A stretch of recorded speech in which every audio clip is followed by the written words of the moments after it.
relájate y disfruta con nosotros. Rewind. Bienvenidos.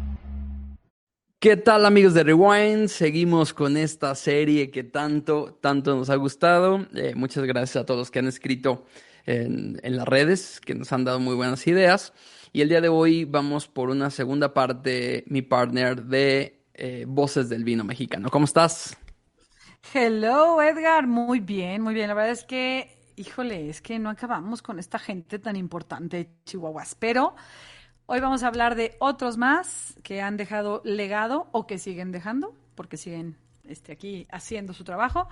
Y pues empezamos con alguien que yo creo, híjole, ha sido muy importante, partner, en la nueva era del vino mexicano, con muchas diferentes aristas, ¿no? Vas. Exactamente. Pudiéramos decir, o no sé si me aventuró mucho al llamarlo como el pionero de la calidad premium en México, porque vamos a hablar del señor Hans Backhoff.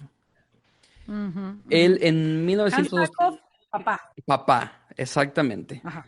Sí, Y sí. ahorita les platico todo el show.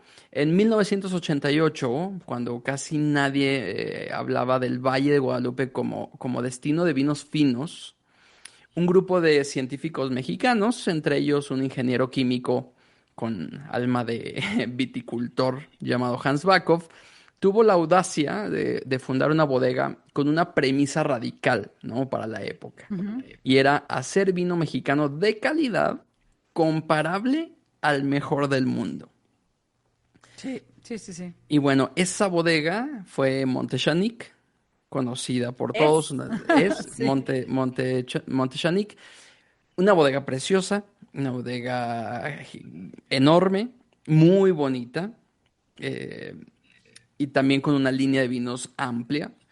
Y bueno, creo Ujú, que cambió la conversación sobre el vino mexicano para siempre. Montechanic fue la primera bodega en México en apuntar deliberadamente al mercado de alto valor, en usar tecnología de punta, en ujú, trabajar con consultores internacionales y en competir con resultados reales en concursos vinícolas internacionales.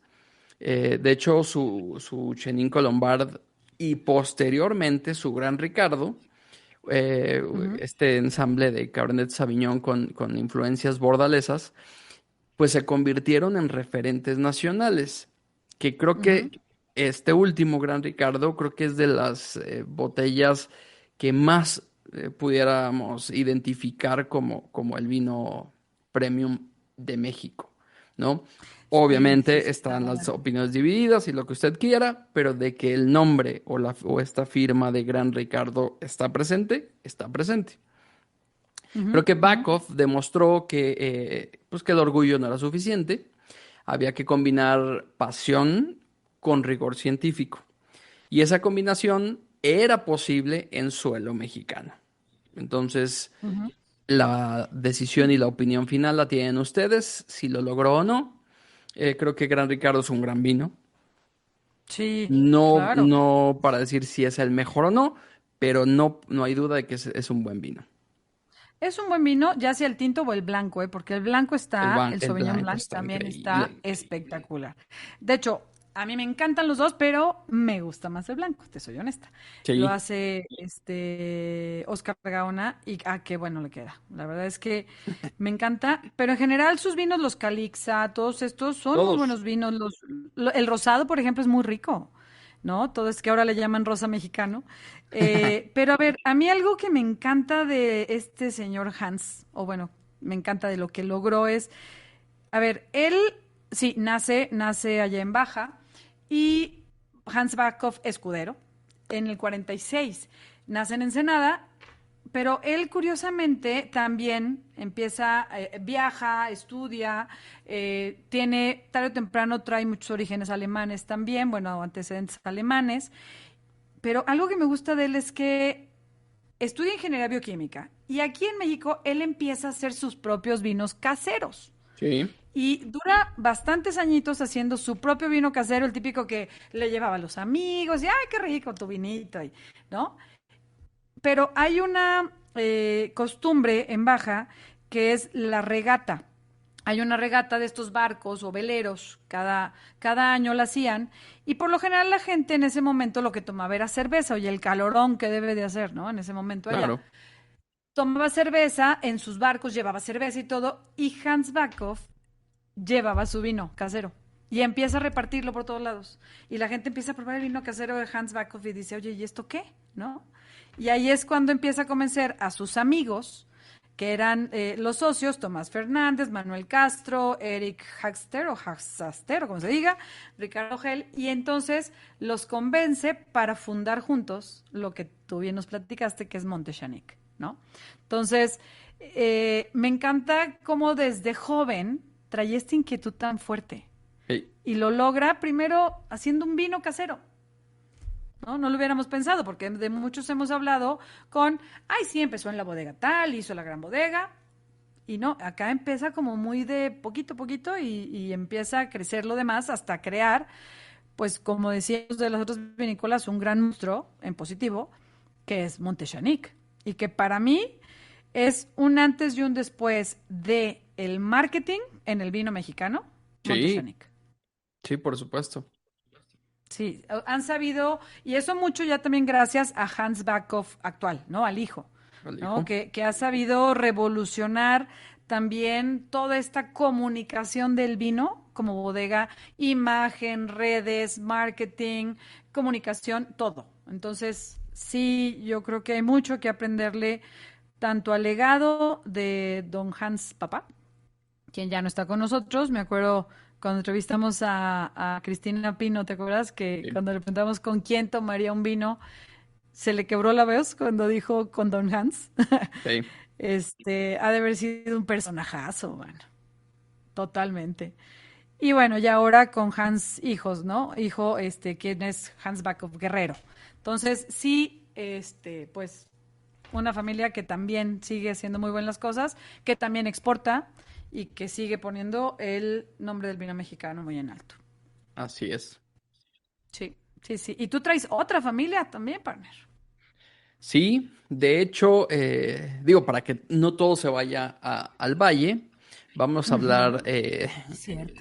Sí, cierto, hemos hablado casi nomás del Valle. Bueno, y Aguascalientes. bueno, es que En el pasado. no puede ser de otra manera. Creo que el valle Ujú. es quien ha visto el nacimiento del vino mexicano como tal y es un referente. Total. Bueno, no he visto el nacimiento porque ya dijimos en el programa anterior que todo nace en Casa Madero.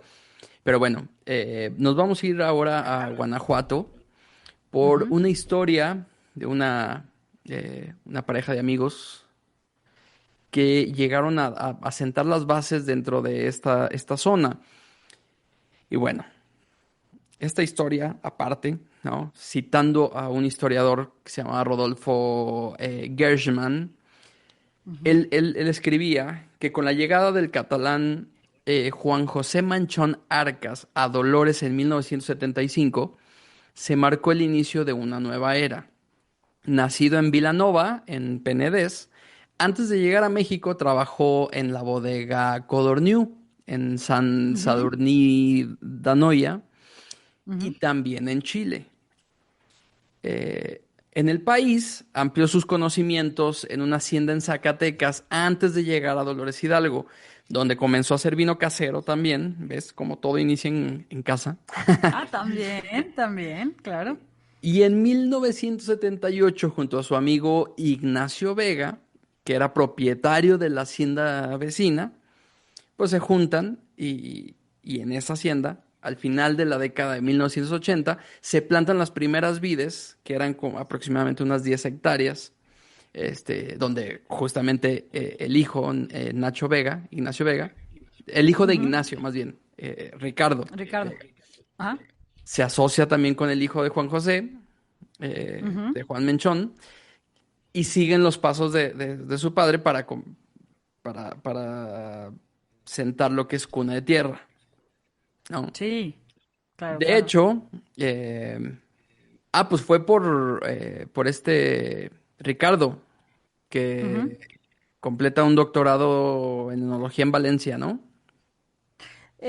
Bueno, él, más que, fíjate que eso del En Valencia no tengo el dato, ahorita te lo corroboro, pero sí, más que nada, yo lo que tengo es él como pone a Guanajuato en el mapa. Sí. O sea, su papá también, junto con este manchón, pero Ricardo ya viene y como que hace todo para hacer Sí, ruido, los como papás lo otra que dice, hacen pero es ahorita el discurso de... como poner las bases, ¿no?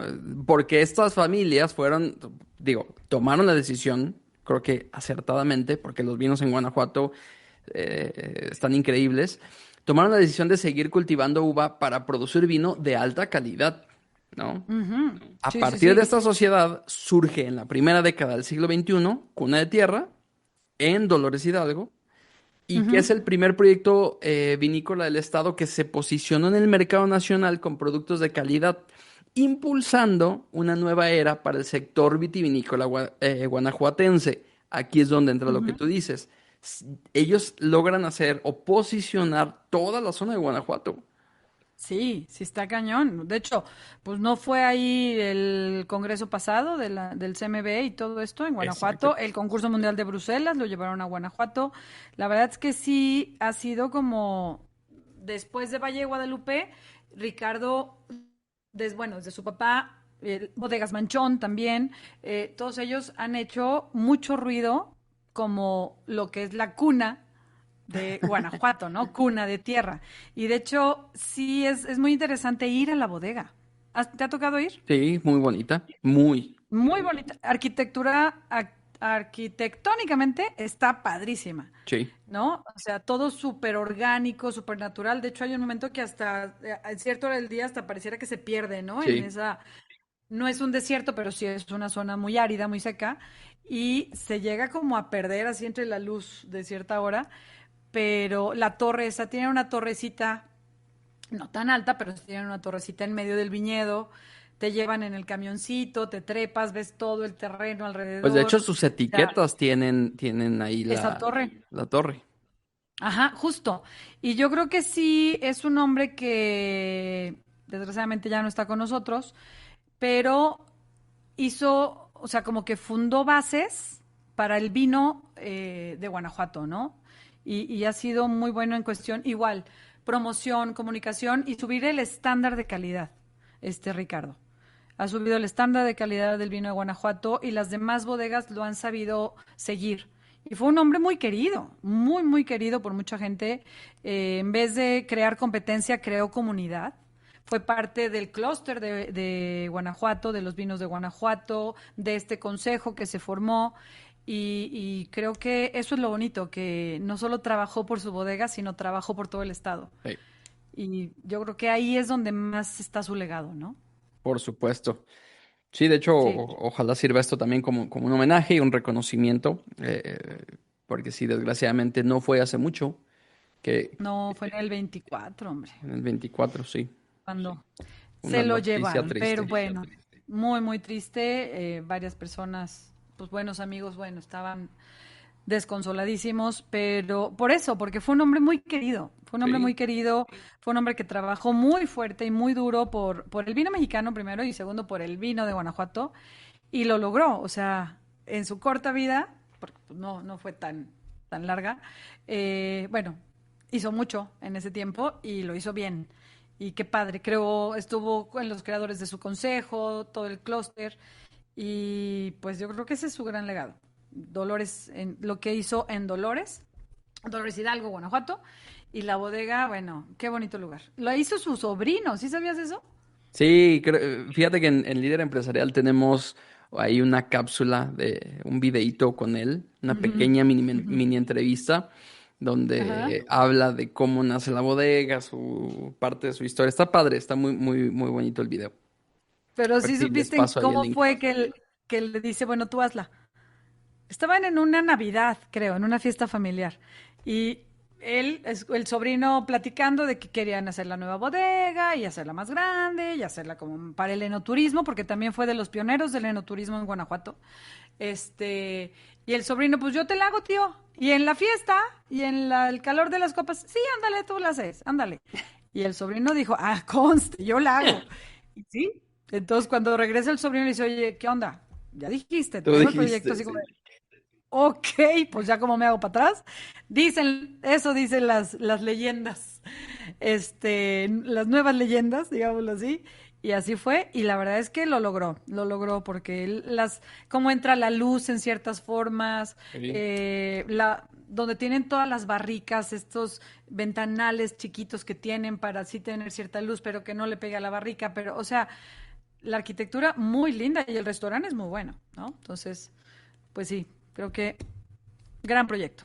Así es. Y ya que andamos por estos rumbos, vamos a Ujú. hablar de una persona que también es cercano a Rewind, muy buen amigo, Ah, sí. y es toda una institución.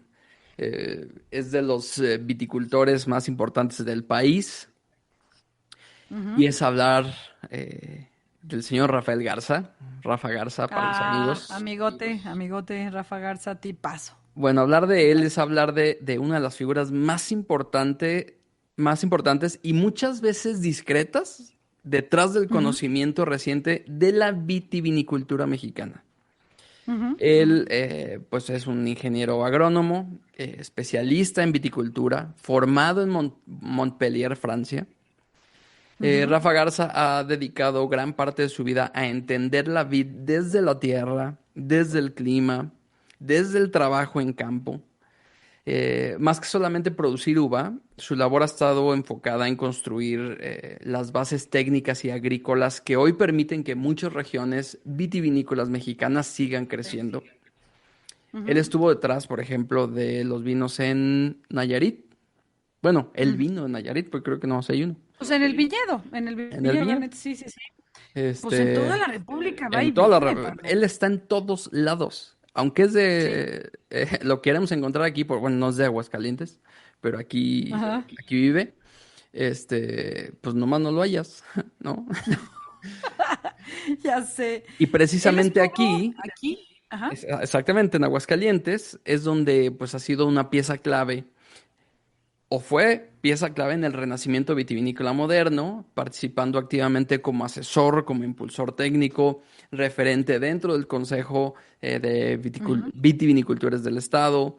También ha colaborado en proyectos emergentes pues, de estas zonas como Hidalgo, como Sonora, Nayarit, que ya comentábamos, distintas regiones del país, demostrando que Ujú. el futuro del vino mexicano no pertenece solamente a una zona, sino a todo un territorio, ¿no? Que todavía se está descubriendo. Eso es lo más Sí, importante sí. que ha hecho Rafa en el país. Sí. Además de su trabajo en viñedo, Rafa ha formado parte del Consejo Mexicano Vitivinícola como asesor técnico y representante Ujú. en espacios internacionales ligados a En la la OIV. viticultura y la enología. Es, Exactamente. es socio de la OIV, ¿no? También, por ejemplo, es de los que invitan a cada congreso que hace la OIV, lo invitan, es parte de los ponentes. La verdad es que él estuvo aquí en Cuatro Soles, en lo que es Valle Redondo, fue de los primeros que estuvieron trabajando muy de la mano con la familia Cheto en todo lo que es el viñedo y, por ejemplo, es parte importante en Monte Chanic, en cuestión viñedo, en muchos proyectos de Baja también. Bueno, va por todas las... Yo a veces que le hablo, Rafa, oye, mira, me ayudas en esto, no sé qué, siempre está ocupado, siempre está en un viñedo, en otro. La verdad es que mis respetos porque sí, no deja de chambear. No deja de Siempre lo chambear, invitan a todos exacto. lados. Y Sí, a ver, sí, sí, él sí. fue también, ahorita que dices que estuvo en Valle Redondo, también Ujú. se acercó mucho y fue parte del inicio de Santa Elena. No, no Ah, fundador, claro. no como tal. De hecho, que también Tú es lo un tienes en tu documental. gran tipazo, que también es un gran viticultor. De hecho, yo creo que son los dos viticultores, que es Trinidad Jiménez. Sí, también. Este, que en sí ellos fueron los que crearon esta idea y este concepto de Santa Elena, pero después entra Rafa Sí. pues creo que parte de esta línea y calidad que tiene Santa Elena también es gracias a él. Este, lo interesante de Rafa Garza es que representa algo fundamental en el vino y creo que Ujú, es la ujú. paciencia. Es lo que le da, ¿no? El Sí. toque. Creo que detrás de cada botella hay años de observación, de decisiones agronómicas, de mucho trabajo silencioso en el campo, porque a veces en el vino el ruido lo ponemos en la bodega, pero del campo, ahí es donde viene el vino. El buen vino viene del viñedo. Por eso su labor Eso tan dicen. importante como viticultor. Y ahí es donde él ha dejado una huella enorme, ¿no? En la historia Ujú. reciente del vino mexicano. Sí, la verdad es que lo admiro muchísimo. Y aparte es una persona tan sencilla de tratar Sí, y con un conocimiento vastísimo. Las veces que me ha tocado poder estar con él, porque él es parte de la cofradía del vino aquí en Aguascalientes, y cuando me llegan a invitar a la cofradía, a las catas que tienen y todo, no, no, no, es una chulada escucharlo. sí, Cuando cata el vino, lo que dice, lo que platica, cómo su cata no es de como de sommelier, pues digámoslo así, sino es una cata pensando, a ver, este vino viene de este campo, ¿no? O de este terroir, digámoslo así. Y es interesantísimo escucharlo y aprender de él. Y sí, sí, yo lo considero también buen amigo y bueno, una persona con muchísimo conocimiento, sí, la verdad, sí. muchísimo. Rafa Garza, mis respetos. Nos quitamos el sombrero también con él, con Trini, como bien dices también. Creo que son dos personalidades muy importantes en la viticultura mexicana. Hay más, obviamente, pero ellos dos son muy buenos. Y bueno, empezaste el capítulo anterior con una historia de dónde se origina el vino en México y que la primer vinícola, pues no la primera, pero sí la que más años ha durado en Latinoamérica, constante y activa, es Casa Madero, ¿no? Que está en Así Parras, es. Coahuila. Y curiosamente, pues, conjunto de personalidades, empezamos platicando de, oye, así como hicimos, decíamos, el de Michel Roland, pues también hay que hacerlo de personalidades que se nos han ido. Pero lo dijimos, no, ok, que se nos han ido y que aquí siguen. Y el Exacto. primero que pensamos en su momento fue alguien que muy recientemente se nos fue, también súper querido, que fue Joaquín Madero. El Don doctor Joaquín Joaquín Madero. Madero, que tuve el gusto de conocer también, a él y a su esposa, una hermosa, una señora guapísima, hermosa. Y el doctor Joaquín, bueno, qué personaje tan agradable, gracioso cuando platicabas con él y al mismo tiempo, híjole, con un conocimiento de la enología bruta. Mucha gente muy triste también porque se nos fue. Y bueno, él nace en Parras, Coahuila, y sí, está totalmente ligado a la familia de Casa Madero y totalmente ligado a Ignacio, a Francisco y Madero, porque dije Ignacio, Francisco Indalecio, ¿no? Madero y Madero. Está totalmente ligado. Parras, Covila, todo junto, toda esta historia. Y él, a ver, nace dentro de esta familia. Imagínate la presión familiar que debe de haber, ¿no? Wow. Somos la vinícola más antigua y que activa de Latinoamérica, no de México, de Latinoamérica. Hemos hecho vinos durante tantos años. Nuestra etiqueta es el permiso de Felipe II para que pudiéramos seguir haciendo vino. O sea, está cañón, ¿no? Pero él eh, sabía que su camino iba por ahí. Claro que quería seguirlo haciendo, no fue obligado, fue algo que quiso, pero también se salió un poquito y dijo, a ver, yo voy a hacer mi propio camino. Estudia, es asesor y enólogo de varios proyectos vitivinícolas, es uno de los grandes especialistas de vino de altura en México, entendió la adaptación del varietal también al clima mexicano y él, pues lo que uno de sus grandes legados o de sus grandes trabajos es también irse a Zacatecas. Vivía en Zacatecas, se casa con una señora de Zacatecas y ahí se queda y entonces empieza a hacer Zacatecas como una muy buena región vitivinícola y empieza en tierra adentro. Entonces, Exactamente. esta vinícola que también tiene un nombre muy histórico, como el Camino Real de Tierra Adentro, eh, empieza ahí Joaquín Madero y también es asesor de las otras vinícolas como lo es López Rosso y también nos asesoraba a nosotros como Soms 8, como el vino que hacemos nosotros. Entonces, yo creo que sí, el doctor o don Joaquín Madero fue alguien muy importante en la viticultura y enología mexicana. deja un gran legado, deja mucho camino recorrido y pues en donde quiera que esté don Joaquín, qué gusto haberlo conocido también. Sí, fíjate que yo lo conocí en Tierra Adentro, precisamente en Ujú. Zacatecas, y sí, un señor increíble, súper, y es icónico por su sombrero y su bigote blanco. No, no, no, era buenísimo, buenísimo. Le decían Kino.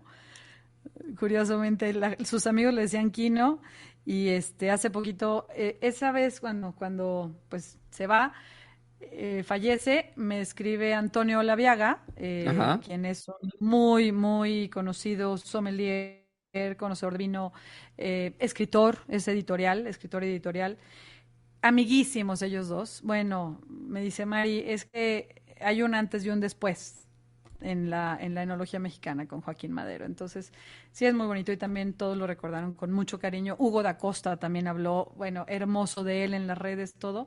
Entonces, sí, don Joaquín Madero, no podíamos dejarlo fuera. Claro que no, es todo un homenaje. Sí, sí, sí, sí. Y Va. bueno, vamos a cerrar esta lista con una persona que no puede faltar. Hablamos mucho de campo, hablamos mucho de bodega, hablamos mucho de todo esto, pero hay alguien que también Uf. es una voz potente, una voz fuerte en la educación, en la somelería, y estamos hablando de don Pedro Poncelis. Sí. Y bueno, hablar de don Pedro Poncelis es hablar de una de las grandes figuras que ayudaron a construir la cultura del vino en México cuando todavía parecía un tema lejano para muchos. Ujú, Él es ingeniero químico de formación, pero es sommelier como por pasión y por destino, ¿no? Don Pedro ujú, comenzó su camino en la industria trabajando en el Seagrams, donde apareció, ujú, bueno, más bien ahí aprendió desde control de calidad hasta el arte de catar vinos y destilados. ujú. Y con el tiempo, la vida lo fue llevando del laboratorio a la gastronomía, al servicio y finalmente a convertirse en uno de los sommeliers más respetados del país. Ujú. Su historia tiene algo muy bonito, que no nació en el vino desde el glamour, sino más bien desde la curiosidad y el estudio. Eh, Ujú. Realmente fue en los años 90 que tras tomar clases con el legendario sommelier español Juan Muñoz Ramos, y aparte de recorrer viñedos europeos, eh, es cuando termina de enamorarse de este mundo. Y desde Ujú. entonces el señor no ha parado. Don No. Pedro no solo representó a México en concursos internacionales de sommeliers en París y Viena, sino también creó una de las cavas más impresionantes en América Latina en el Hotel Presidente Intercontinental de Polanco, ayudando a poner a México en el mapa del vino mundial. Nada Ujú. más. No más. Pero quizás creo que lo más importante de su legado no está únicamente en las etiquetas que probó o en los reconocimientos que obtuvo, sino en la cantidad de personas a las que inspiró. Él Ujú. es maestro, formador, es apasionado divulgador. Don Pedro siempre ha defendido que el vino es cultura, es conversación y es sensibilidad. Ujú. Y aparte escucharlo hablar es como, pues como destapar estas botellas añejas, donde sabes que hay experiencia, hay elegancia y hay muchísimas historias dentro. Don Pedro es No, no, no. una eminencia, es una Es, figura, yo diría que es todo un personaje. es un personaje, O sea, sí. es un hombre que lo escucha, aparte el vocerrón que tiene Sí, así de, a ver.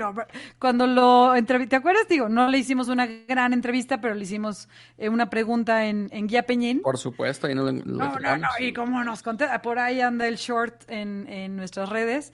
Y híjole, toda la gente alrededor de él, todo el mundo quería preguntarle, casi casi que tocarlo, ¿verdad? Sí, Ya, así como, déjemelo toco, don Pedro. El hombro, ¿verdad? El hombro. Y entonces sí era como, híjole, te acercabas a él y decía como que, ¡pa! Te sentías iluminado por la cantidad de gente que estaba queriendo hacerle alguna pregunta o saludarlo, ¿no? O sea, es ya como el personaje dentro de la somelería mexicana. Creo que fue maestro de varios nuevos grandes personajes como lo es Balam, como lo es Luis Morones en este momento, que estuvieron, bueno, Luis está ahorita y Balam estuvo en su momento con él también ahí en el Intercontinental. Y algo que bien dices que fue o es un gran legado de él es poner al vino mexicano en el paladar de la gente. Y en el paladar de la gente que iba a estos restaurantes en el Intercontinental, que no era cualquier comensal, es comensales que estaban muy acostumbrados a pedir grandes vinos franceses, italianos, españoles, austriacos, alemanes, Sí. lo que quieras, ¿no? Y que decían, "Ay, o sea, don Pedro, vino mexicano, really? O sea, a mí deme un Chateau Petrus, a mí deme un Romanée Conti, ¿no? Y que tenían la cartera para pagarlo. Y don Pedro dijo, a ver, pruébalo. Y dicen, en sus entrevistas siempre dice que él siempre les decía su famosa frase de, si no le gusta, no me lo paga, ¿no? Y entonces decía el comensal, bueno, está bien, no me va a gustar. Y les gustaba. Entonces, creo que ese fue un gran, gran acierto de don Pedro, tanto que ahora es productor de vino mexicano, pero ha ganado diferentes premios. Por ejemplo, en 1996 gana el primer concurso nacional de sommeliers en México. Gracias a ello representa a México en el Grand Prix Sopecha en París en el 97 y queda dentro de los finalistas. Después también participa en competencias internacionales en Viena y luego es jurado de concursos en Canadá. Obviamente, en ese momento en México la representación del sommelier era mínima, era muy corta. Y me tocó estar con él, fue bien curioso porque me invitaron al concurso Cava, porque él tiene esta revista Cava y hace diferentes concursos de vino, de mezcal, bueno, de destilados, etcétera. Y me tocó que me invitaran al pasado, lo cual me dio mucho gusto, espero ir al próximo. Y me tocó estar sentado a la hora de estar catando y calificando los vinos a una persona de él.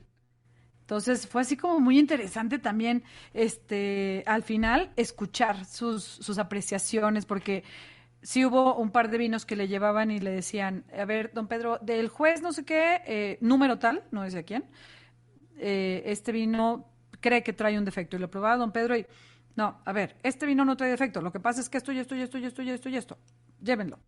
O este vino sí trae un defecto, o sea, pero... Entonces yo estaba así con una oreja a don Pedro y con el ojo acá calificando y con la boca probando, pero decía, no, yo no me voy a perder la oportunidad de escucharlo, ¿no? Claro. Entonces sí es un hombre que tiene una facilidad de cata impresionante por todo lo que ha podido probar, cómo ha viajado, cómo ha conocido. Otra, me tocó escucharlo en el Congreso de la OIV en Ensenada. Estábamos nosotros en el hotel en Ensenada y nos llevaban y nos traían allá afuera donde era la sede del Congreso o a los viñedos o lo que fuera, en camioncitos. Y me tocó estarlo escuchando una vez, platicando con Johan de los vinos que tiene en su cava personal. Yo decía, bueno, qué joya su cava personal, qué cosa. Decía, quiero hacer unas catas así y asado, y Johan, pues invíteme, don Pedro, invítenme. Y hasta ahí hicieron planes de hacer unas catas, yo nomás con la oreja pegada, ¿no? De, a ver, me voy a parar y les voy a decir, yo también quiero. Pero sí, no me imagino la cava que debe tener don Pedro de vinos.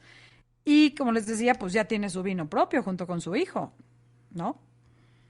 Que lo entrevistamos, partner, Sí. a Pedro Poncelis hijo. Y gran programa. Entonces, gran programa. ¿Te acuerdas que aquí, de hecho, lo entrevistamos en vivo porque aquí estuvieron en Aguascalientes?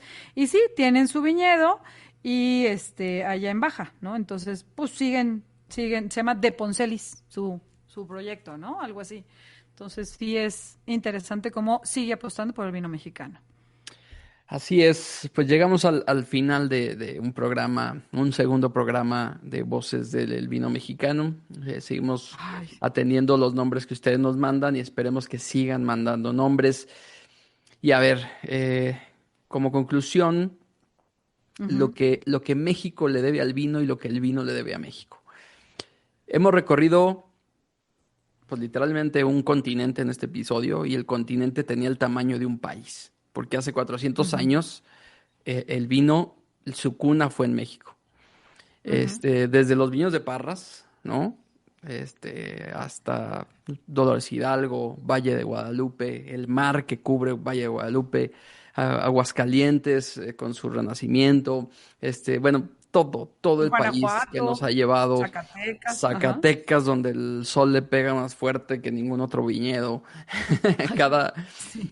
cada uno de estos rincones hay una persona, hay una familia, hay un equipo que tal vez se levantó antes del amanecer, que miró al cielo con la misma mezcla de esperanza, de incertidumbre, que tienen todos los agricultores en el mundo y que decidió apostar por la tierra que pisaba. Eso es lo que hay detrás, creo, del vino mexicano. Que Ujú. más no hay glamour, no hay premios internacionales, que aunque ya llegaron y seguirán llegando, eh, pues que no son campañas de marketing sofisticadas solamente. Más bien hay Ujú. personas que creyeron antes de que hubiera razones evidentes para creer. Eso.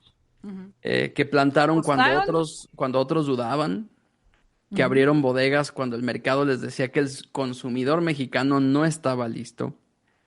Y a ver, el consumidor sí estaba listo, solo necesitaba que alguien le pusiera una copa en la mano y le dijera, pruébalo, estos lo hicieron aquí, esto es tu Ujú. país. Y si no te gusta, no me lo pagas. Ándale. Y cuando eso ocurrió, cuando el primer sorbo de Valle de Guadalupe, de Parras o de Querétaro llegó a la lengua de alguien que nunca había pensado que México podía hacer vino así, algo cambió. No solo en el paladar, sino en la identidad. Porque el vino al final, pues no es esta bebida fermentada, sino pues es la forma antigua, ¿no? Que tiene la tierra de presentarse al mundo. Es la manera en que un suelo, un clima, un año, unas manos específicas dicen, aquí estuvimos, aquí hicimos algo que vale la pena recordar.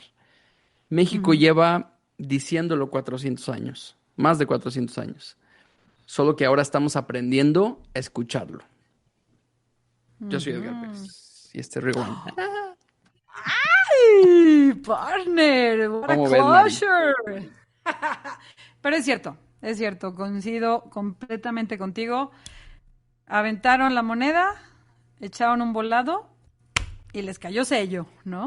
Ahora sí que cara, y apostaron y les fue bien.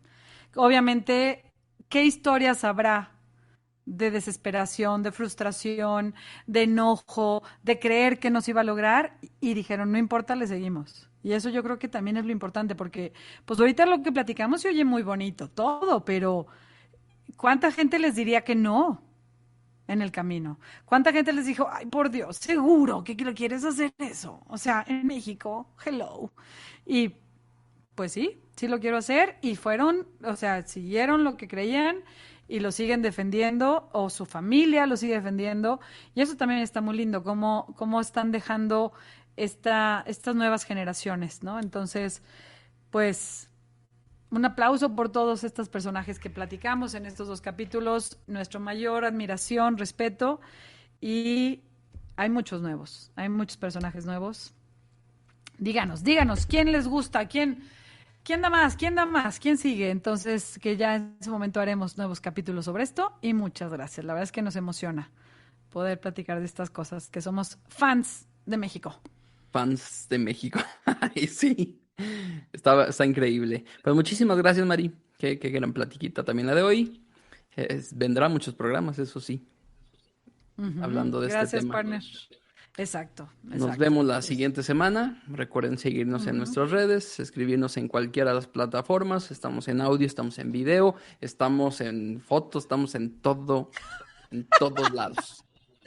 Everywhere. Síganos y compártanos, oigan. Mándenle Sí, nuestros porfis. capítulos a sus amigos y todo para que cada vez esta cultura del vino siga creciendo y la gente, pues la cultura la siga fomentando, ¿no? En todos los aspectos. Entonces, pues bueno, esto fue Rewind, amigos. Gracias. Nos vemos en un siguiente capítulo y nos escuchamos. Bye bye. Chau, chau. Rewind ha llegado al final.